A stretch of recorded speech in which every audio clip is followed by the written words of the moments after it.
L'estomac possède des glandes gastriques qui sont intégrées à sa paroi. Ces glandes sécrètent du suc gastrique, très acide, qui dissout les aliments.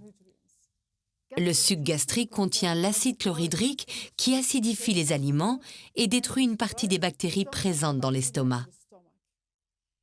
Il contient aussi de nombreuses enzymes qui permettent de déclencher des réactions chimiques. Et il y a par exemple la pepsine, qui dégrade les protéines en petites chaînes d'acides aminés, que l'on appelle peptides.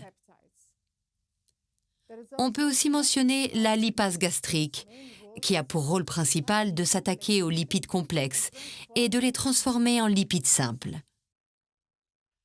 La paroi de l'estomac est tapissée d'un gel que l'on appelle mucus.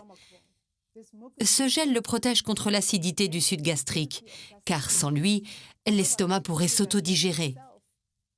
Après avoir vomi, on ressent d'ailleurs une brûlure dans la gorge. C'est justement à cause de l'acidité du suc gastrique.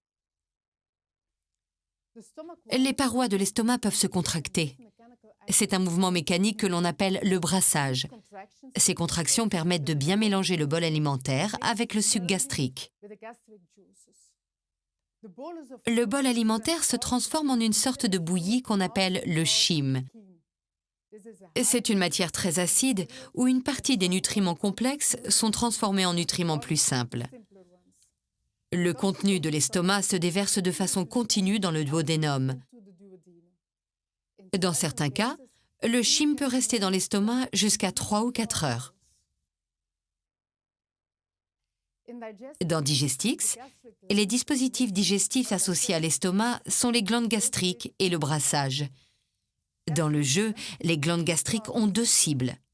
Elles transforment les protéines en petites chaînes d'acides aminés et les lipides complexes en lipides simples.